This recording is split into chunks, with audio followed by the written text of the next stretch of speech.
la llave de las profecías, del Apocalipsis y del futuro. Cuando no se entiende ni se ha estudiado las 70 semanas de Daniel, escuchamos tantas barbaridades como no se imaginan. Hoy venía leyendo un correo que me mandaron, me reservo el nombre de quien me lo mandó. No, que pues el cuarto imperio, que es Roma, profetizó la iglesia romana y que iba a perdurar y que el heredero era Pedro. Y dije, Dios mío, ¿verdad? ¿Cómo pueden llegar a esas conclusiones tan bárbaras y tan sacadas de contexto cuando realmente es otra perspectiva y otra cosa que por no estudiar precisamente las 70 semanas y las demás profecías de Apocalipsis y de Ezequiel y de Zacarías, se llegan a estas conclusiones erróneas para defender un punto y usar la Biblia como un escudo? Entonces, aquí en Daniel 9 se pone a orar Daniel y se hinca delante de Dios y comienza a pedirle a Dios la dirección. Quiero que vean ustedes los siguientes versículos, porque las 70 semanas de Daniel son exactamente la profecía. Vamos a ver que son 70 semanas de años. Los judíos tenían semanas de 7 días y los judíos tenían semanas de años. De cada 7 años era la Shemitah. Y 7 semanas de 7 años, 7 por 7, 49, era el 50º año, el año del jubileo. Y en el jubileo se soltaban los presos, se soltaban los esclavos, se soltaban las deudas y todo mundo tenía la oportunidad de iniciar una nueva vida. Entonces, cuando estudiamos la Biblia nos damos cuenta, ¿verdad?, que aquí está hablando de 70 semanas de años, como lo vamos a comprobar. Entonces, Daniel comienza a orar a Dios y dice el versículo 16, oh Señor, conforme a todos tus actos de justicia, apártese ahora tu ira y tu furor de sobre. Esto es importante y es lo que quiero resaltar. Tu ciudad, Jerusalén, tu santo monte. Versículo 17. Ahora, Dios nuestro, oye la oración de tu siervo y sus ruegos. Haz que tu rostro resplandezca sobre tu santuario asolado, por amor del Señor. Versículo 18. Inclina, oh Dios mío, tu oído y hoy abre tus ojos y mira nuestras desolaciones y la ciudad sobre la cual es invocado tu nombre, etc. Versículo 19. Oye, Señor, perdona, presta oído, hazlo, no tardes, por amor de ti mismo, Dios mío, porque tu nombre es invocado sobre tu ciudad y sobre tu pueblo. Vemos entonces que la profecía de las 70 semanas está relacionada única y exclusivamente con la ciudad de Jerusalén y con el pueblo de Israel. Ahora, de estas 70 semanas, 7 por 7, 49, estamos hablando de 490 años que Dios le da a Israel para terminar con ellos su programa. Vamos a ver también con calma que desde que se dio la orden de reconstruir Jerusalén, Nehemías capítulo 2, que fue en marzo del año 445 antes de Cristo, síganme con cuidado, desde que Nehemías, el rey Jerjes de Persia, fue el que dio la orden de reconstruir Jerusalén, hasta el domingo de Ramos se cumplieron exacta y matemáticamente 483 años. Matemática y calculados cronológicamente, 483 años. Entonces, de repente, cuando Cristo entró a Jerusalén, se detuvo el reloj de Dios. Y entonces Cristo oró enfrente de Jerusalén y dijo estas palabras que todos ustedes conocen. Oh Jerusalén, Jerusalén, que matas a los profetas. Pero vendrá el día cuando digan, Baruch Hashem Adonai Eloheinu. Bendito el que viene en el nombre del Señor. Entonces, cuando crucifican a Cristo, se quedaron en 483 años. Y entonces Dios se interrumpe el programa de Dios y entra la iglesia en el día de Pentecostés, donde ya no hay judío, ni griego, ni gentil, sino que de Pentecostés hasta nuestros días, la iglesia entra para ser injertada, Romanos 11, en el olivo natural que es Israel o Jerusalén, Y la iglesia ahora recibe las bendiciones de Abraham que eran para los judíos. Y esto en Gálatas capítulo 3 podemos estudiarlo, donde el que es hijo de Dios y por la fe es hijo de Abraham. Y las bendiciones que Dios y las promesas que Dios le dio a Abraham nos corresponden ahora a nosotros. Pero esto, qué importante es, no quiere decir de ninguna manera que Dios terminó con Israel. Porque hay una teología herética que se llama la teología del reemplazo, que la iglesia ha entrado a ocupar y a tomar la nación de Israel, y es porque estas personas que hablan de esta manera no han leído Romanos 9, Romanos 10 y Romanos 11. 3 capítulos del libro de Romanos, que es la constitución de los cristianos, el libro de Romanos. 3 capítulos nos dice que Dios no ha desechado a Israel y que va a cumplir lo que les prometió. Para que lo puedan entender en el idioma del soccer y del fútbol, ¿verdad? Iba ganando, ¿verdad? El América, y de repente perdió el América y Dios mete a toda la banca. Y entonces los que estaban en el partido se van a la banca, y ahorita Israel está a la banca y la iglesia ha entrado al partido. No estamos en el campo de batalla la iglesia ahorita.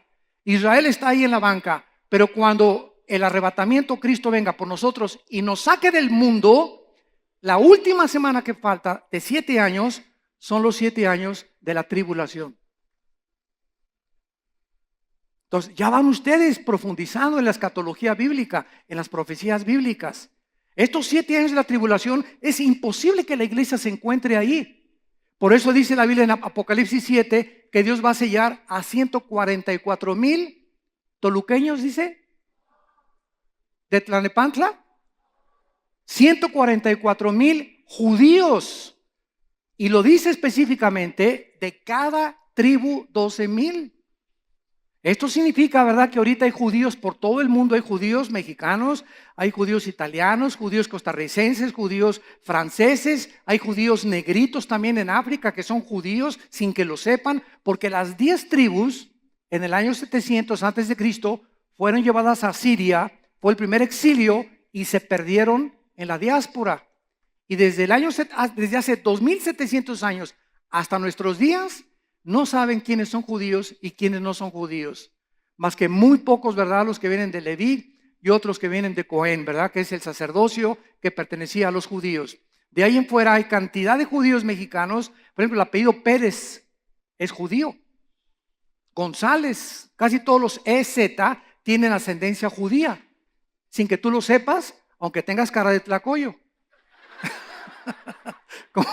Como dicen en mi tierra, no, hermano, es que tienen nopal, hermano. Pues miras que en los judíos no hay ningún rasgo ni característica, ¿verdad? Hay inditos que no saben ni siquiera que son judíos y que fueron mezclados cuando se mezclaron los judíos en Asiria, se mezclaron con los asirios, se mezclaron con el mundo entero, etcétera, etcétera, y hasta nuestros días no se sabe quién es. Entonces, estos 144,000, dice la Biblia, que van a ser sellados en las frentes. ¿Por qué? Porque cuando nosotros estábamos en la iglesia, somos sellados en el Espíritu. Efesios 1, 13 y 14. Todos los cristianos tenemos el sello del Espíritu Santo, que es invisible. Entre nosotros no nos podemos ver, los demonios nos ven, los ángeles de Dios nos ven. En el mundo espiritual saben quién es cristiano y quién es cristiano, pero los judíos que sean sellados en la tribulación va a ser un sello externo, porque el Espíritu Santo va a trabajar de manera diferente, porque la iglesia ya no está. Y la iglesia es el cuerpo de Cristo. Y al irse la iglesia en el arrebatamiento, ya Dios trabaja por última vez con los judíos. De la banca se ponen el uniforme del América, ¿verdad?, o del Barcelona, y vámonos contra todos los demás.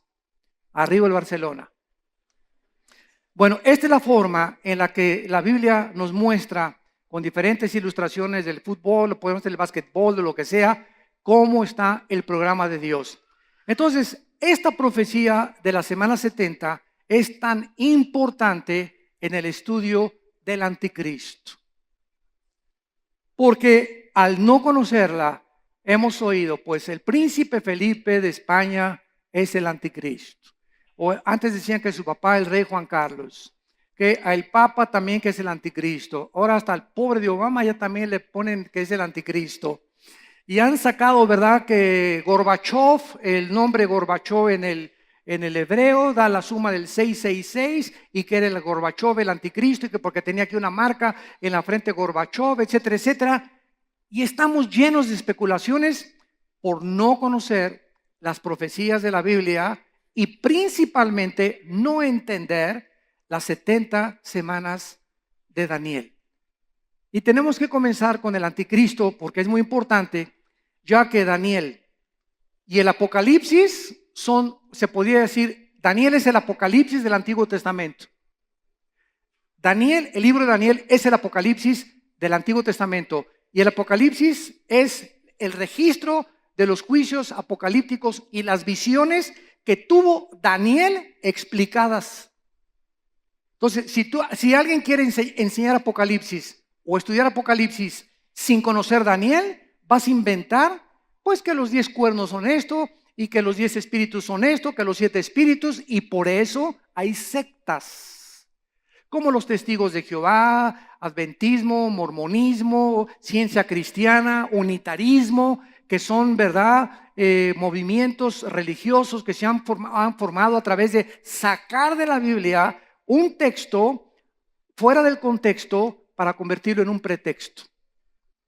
Entonces, si la Biblia es una unidad, la suma de tu palabra, dice los Salmos 119, es la verdad. Y si no ponemos todas las partes de la Biblia juntas, el rompecabezas, tenemos una pieza acá y nos falta una pieza. Y no puedo interpretar que esta pieza sean las piernas del caballo, a lo mejor puede ser la cola o puede ser la pata o puede ser la pata de un chivo y no es la del caballo porque no tengo la otra pierna, la otra pieza que me dice por las pezuñas que no es la de un puerco sino la de un caballo, como un ejemplo, ¿no? Entonces no podemos armar doctrinas en la Biblia sin tener las demás piezas de los demás libros de la Biblia. Por eso Dios le habló de una forma a Pablo, de otra forma a Juan, a Santiago, a Judas, a Pedro, a Jeremías, a Ezequiel, a Zacarías. Ninguno de ellos tenía todo el horizonte de la verdad. Todos tenían una parte, el otro tenía otra cosa, el otro tenía otra cosa, el otro tenía otra cosa, y las ponemos todas juntas y tenemos ya la conformidad de un cuadro perfecto para entender lo que Dios nos quiere decir. Y finalmente, como ejemplo, Pablo. Pablo fue el único hombre, el único apóstol de los 12 apóstoles a quien se le reveló el arrebatamiento de la iglesia. A ningún otro se le reveló que la iglesia iba a ser arrebatada, ni en el Antiguo Testamento estaba, ni en el Nuevo Testamento. Y a Pablo fue al único que se le reveló, Efesios capítulo 3, que la iglesia sería el cuerpo de Cristo. A Pedro se le revela otra cosa, a Juan se le revela lo que es el amor de Dios, a ningún otro se le reveló la profundidad de la definición del amor que Juan tiene en sus cartas, en sus 3 cartas y en lo que él escribió. Entonces, así entendemos, ¿verdad?, que Dios a cada persona le da sus dones, le da sus talentos. No envidies que el uno canta, el otro no canta, el otro se echa de machincuepas, si tú no te echas de machincuepas, el uno salta la cuerda, el otro no, el otro es trapecista, el otro es ingeniero, el otro es predicador. No envidies, uno habla en lenguas, otro no habla en lenguas. Nunca tratemos de hacer lo que los demás hacen, porque cada quien tiene sus talentos, cada quien tiene sus capacidades y a Dios le ha dado a cada quien como a él le ha placido soberanamente. Esto es importante para que entendamos, ¿verdad?, que en Cristo se debe acabar las envidias, la ambición, la avaricia, los celos. Todas estas cosas no pueden existir en el cuerpo de Cristo, porque estarías caminando completamente en la carne. Ahora bien, Daniel fue un joven judío que había sido deportado hacia Babilonia con otros miles de judíos al exilio cuando Nabucodonosor, el emperador de Babilonia, sitia Jerusalén alrededor y incendia todo en el año 605, apúntalo, antes de Cristo. Apunta ahí en Daniel capítulo 1 en tu Biblia, en el año 605, para que sepas que todo eso sucedió, el capítulo 1, cuando Nabucodonosor ya fue el año 605 antes de Cristo. llega y arrasa con todos. Ahí Daniel, al llegar a Babilonia, tenía entre 18 y 19 años. Algunos creen que entre 18 y 20 años de edad. Y Daniel se distingue al llegar a Babilonia, llegó a Sodoma y a Gomorra. La moral, la ética, las convicciones no existían en esos tiempos. Las mujeres andaban, ¿verdad?, como se visten ahora, casi semidesnudas. Reinaba por todos lados el hashish, las drogas. Acuérdense que Alejandro el Magno, después de que los persas conquistaron a los babilonios, vinieron los griegos y conquistaron a los persas, y Daniel el Magno, el gran conquistador y el gran jefe militar, distinguido como ningún otro en las milicias, muere en Babilonia de malaria, de homosexualidad y de todas las drogas del pasón, como dicen, del pasonzototote que se dio. Le metió al hashish, le metió a la marihuana, le metió quién sabe qué tantas cosas, se volvió homosexual, con tanto degeneramiento que había en Babilonia, para que nos demos cuenta nada más que Daniel se enfrentó a ese mundo. Y muchos de ustedes jóvenes que nos escuchan ahorita se están enfrentando a un mundo que yo creo que le ha ganado el de Babilonia. Porque por lo menos, aunque siempre ha existido la homosexualidad, nunca se había institucionalizado.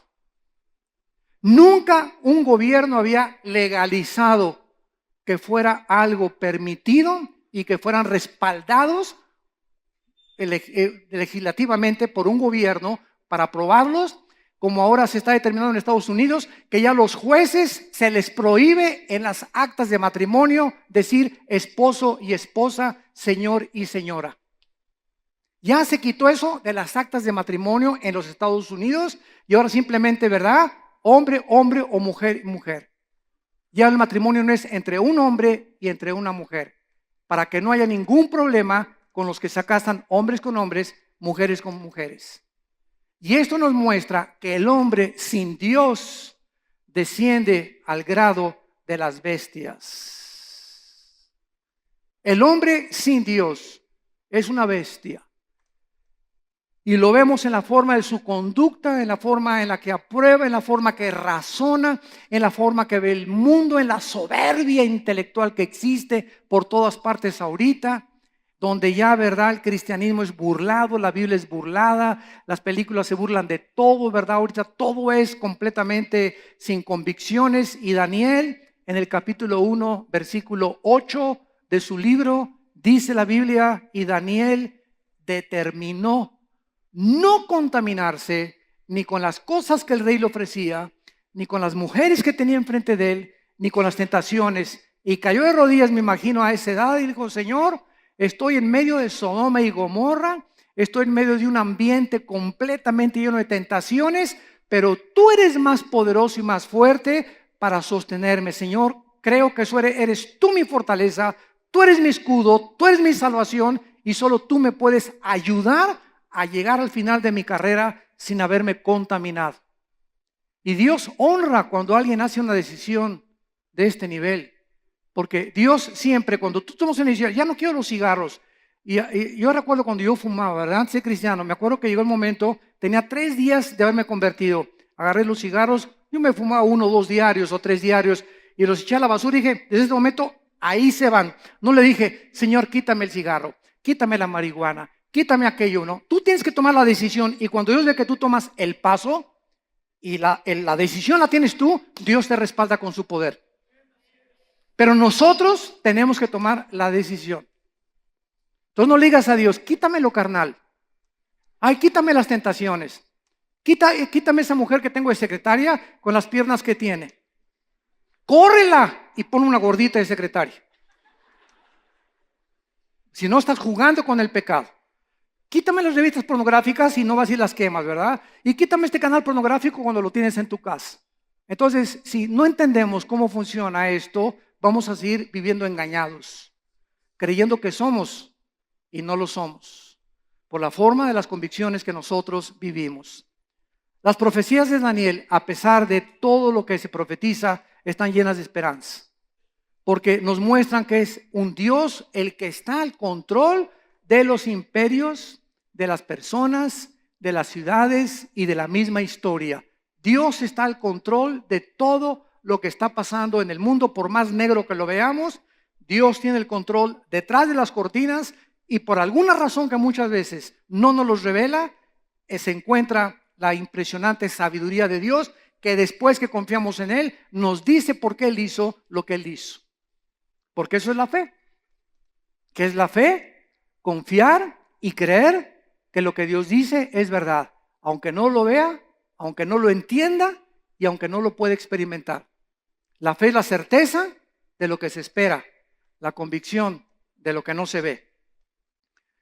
Dios pues provee un tiempo a Daniel al darle esta profecía específico para la nación de Israel. Y el reloj profético comienza su cuenta regresiva de Dios cuando fue dada la orden, como lo vamos a ver ahorita, para la reconstrucción de la ciudad de Jerusalén después de la destrucción de Babilonia. Veamos rápidamente entonces la introducción de este versículo o versículos que nos hablan de esta profecía, comenzando en el versículo 24. Y dice así, Daniel 9, 24 en adelante. 70 semanas están determinadas sobre tu pueblo y sobre tu santa ciudad. ¿Cuánto es 7 por 7? Si son semanas de años, ¿cuántos son? 490 años. 7 por 7, 49. 490 años, Daniel. Faltan para que todo mi programa con Jerusalén y con el pueblo de Israel se cumpla. Ya vimos nosotros que los primeros 483 años se cumplieron en el Domingo de Ramos cuando Cristo entró en un burrito. Y hay un periodo que falta, que es el de los 7 años, que se va a volver a iniciar la cuenta regresiva cuando el anticristo firme el tratado con Israel, y espero que en ese momento nosotros ya no estemos aquí. El momento que oigamos que un hombre hace un tratado de paz entre los árabes y entre los judíos por 7 años, es el anticristo. No es el que están haciendo ahorita con Irán, es entre los árabes y los judíos. 70 semanas están determinadas, decretadas. Escuchen esto, sobre tu pueblo, o sea, sobre Israel y sobre Jerusalén, que es la santa ciudad. Para terminar, 1, la prevaricación. 2, poner fin al pecado. 3, expiar la iniquidad. 4, traer la justicia perdurable. 5, sellar la visión y la profecía. 6, ungir al santo de los santos. 6 profecías no se han cumplido con la nación de Israel ni con los judíos. Y hasta que se cumplan estas 6 profecías, Jesucristo no va a regresar al mundo. Y se tienen que cumplir en Israel y con el pueblo judío y con la ciudad de Jerusalén. Versículo 25. Sabe pues y entiende que desde la salida de la orden para restaurar y edificar a Jerusalén hasta el Mesías príncipe, apúntalo en el margen de tu Biblia, 14 de marzo del año 445 antes de Cristo. 14 de marzo, que es el mes de Nisan, el año 445 antes de Cristo, en Nehemías capítulo 2, versículo 1 al 10, ahí fue cuando se dio la orden por primera vez por un rey persa, que le dijo a Nehemías, te doy permiso que regreses y reconstruyan las murallas de Jerusalén. Y todo el libro de Nehemías y de Esdras en el Antiguo Testamento se trata de la forma en la que comenzaron a reconstruir, cómo se detuvo la construcción, los ataques de los judíos para impedir que se reconstruyeran y la forma en la que poco a poco los judíos trataron de hacerlo hasta que en el año 70 después de Cristo, al crucificar al Mesías, los romanos llegan y arrasan con Jerusalén. Escuchen esto, y desde el año 70 después de Cristo hasta 1948, si tienes calculadora, calcúlale, desde Desde el año 70 después de Cristo hasta el 14 de mayo del 48, casi cerca de 2000 años, los judíos se detuvieron el reloj profético de Dios y los judíos no volvieron a tener templo y hasta ahorita no lo tienen. No volvieron a tener sacerdocio y hasta ahorita no lo tienen. No volvieron a tener adoración, no volvieron a tener el arca. Y en el 48, ante los ojos del mundo, se forma el Estado independiente de Israel.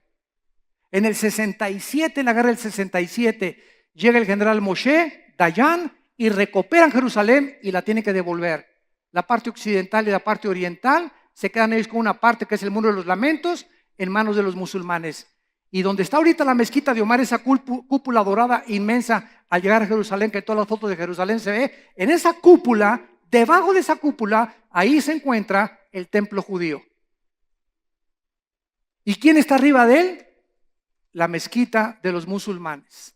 Ahora entienden ustedes por qué los musulmanes, si los judíos ya les prohibieron ni siquiera acercarse a la cúpula de la roca, o a la mezquita dorada, o al domo, como también le dicen, porque para los musulmanes es un lugar sagrado. Y los musulmanes levantaron esa mezquita en el año 600 después de Cristo.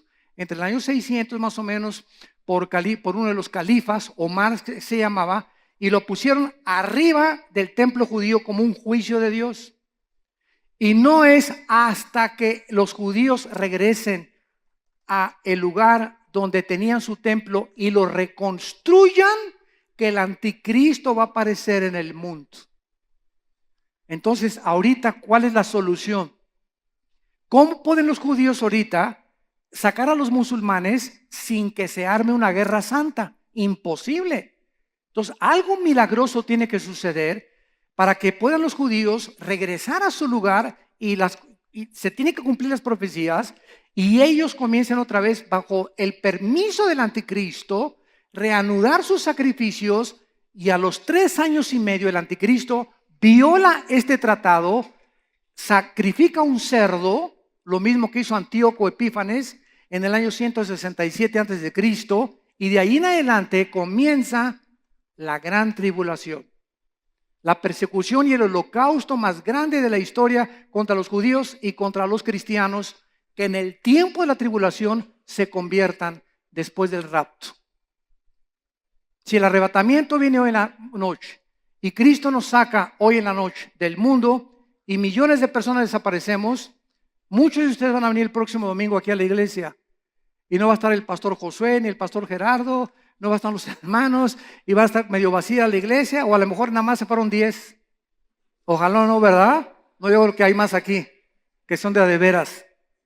Y al ver la desaparición, su mamá ya no está en su casa, los niños chiquitos van a desaparecer, menores de edad, todos los bebés, todos los niños menores, me imagino que de 6, 7 años para arriba, vámonos para el cielo con Dios, porque el reino de Dios, los niños es el reino de Dios, que no tienen todavía el juicio para discernir entre el bien y entre el mal. Y al ver esto, millones de personas que iban a las iglesias y que se decían cristianas, se van a arrepentir y se van a dar cuenta, era verdad. Señor, perdóname, y se van a convertir, pero van a pasar la gran tribulación y muchos serán muertos por el anticristo o por las leyes que va a dictaminar en muchas naciones del mundo.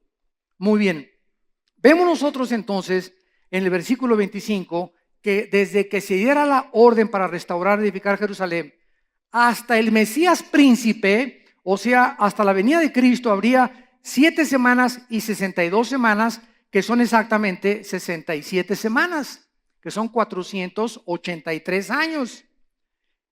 Y se volverá a edificar la plaza y el muro en tiempos angustiosos. Y después de las 62 semanas, se quitará la vida al Mesías, mas no por sí, y el pueblo de un príncipe que ha de venir destruirá la ciudad y el santuario, y su fin será con inundación, y hasta el fin de la guerra durarán las devastaciones. Y por otra semana, esta semana es la semana o los 7 años que faltan de la tribulación. Y por eso se llama, lo vamos a ver después, por mismo Cristo, la tribulación como nunca antes había existido. Por otra semana confirmará el pacto, está hablando del príncipe que ha de venir, que es el anticristo, confirmará el pacto con muchos y a la mitad de la semana, o sea, a los 3 años y medio, ya que el anticristo tenga 3 años y medio de paz y las naciones hayan, no hombre, este hombre que avaron los milagros que ha hecho, quitó la pobreza, unió a los judíos con los árabes, no hay guerras en el Medio Oriente, este es el Mesías, Heil Hitler. Volverán otra vez a adorar a un falso dictador disfrazado, ¿verdad? El mismo diablo en persona, disfrazado de un Salvador y de un Mesías. Y al cumplirse los 3 años y medio, dice, después de que confirme el pacto, a la mitad de la semana, entonces dice la Biblia, hará cesar el sacrificio y la ofrenda. Se los va a sacar del templo, él se mete en el templo, segunda de Tesalonicenses capítulo 2 del 4 al 7, sacrifica un cerdo y el anticristo se declara Dios. Y de aquí en adelante no hay ninguna religión más que la mía y la del falso profeta, porque el falso profeta, Apocalipsis 13, va a ser un líder religioso con su centro en Roma. El líder religioso, el falso profeta, va a ser un líder religioso con el líder político que es el anticristo. Vean esto, se va a unir la política con la religión para el inicio del gobierno del mundo. Qué interesante está esto, porque cuando crucifican a Cristo, fueron 2 poderes y 2 espíritus los que estuvieron involucrados en la muerte del Mesías, el Jesús, el Cristo. El poder de Roma, que era el poder político en aquellos tiempos, y el poder religioso, los judíos de Israel.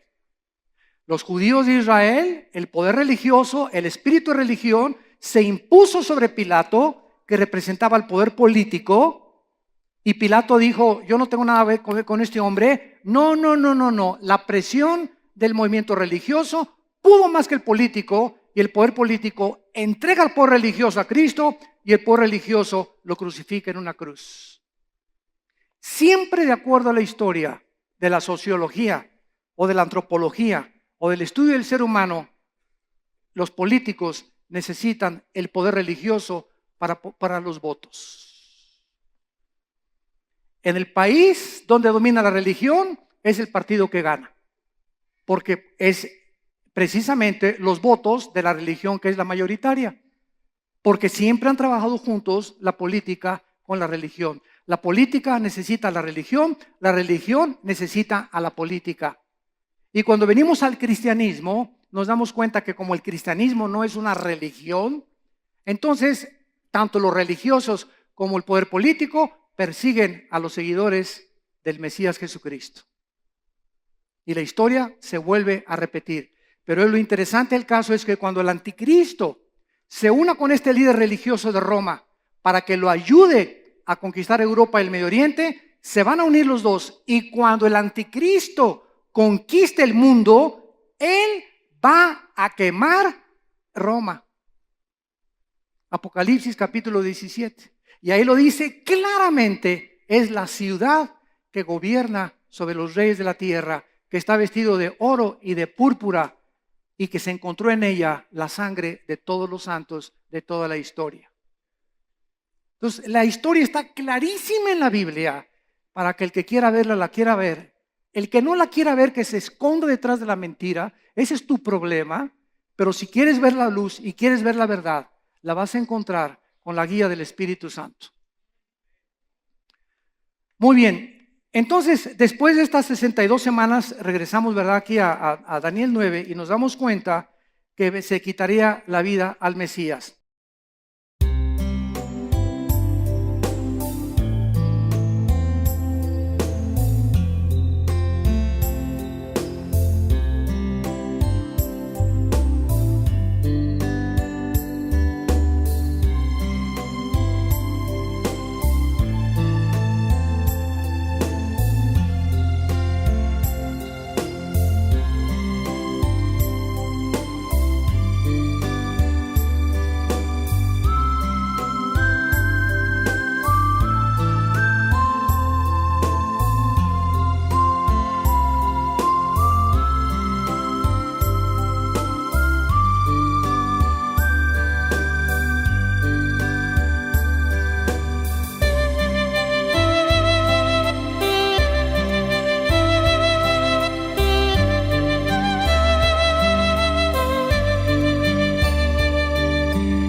haze of neon dreams, I wander through the night, lost in a sea of stars where your whispers take flight.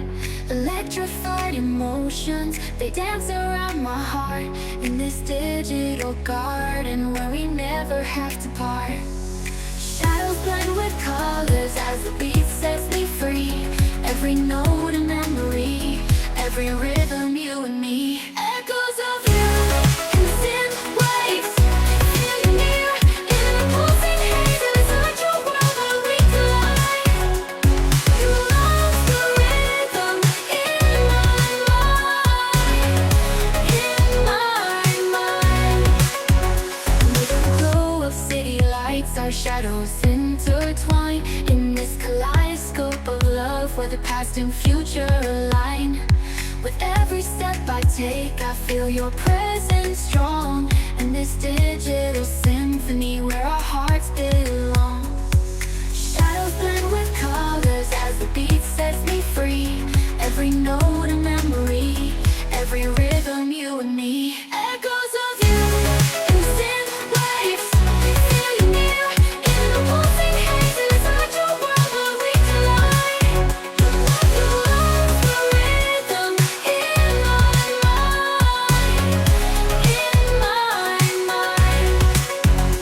And in silence between the beats, I find your voice. In the flicker of the lights, I see your choice. Together in this dream we'll never fade. In the echoes of our love we'll always stay. Echoes of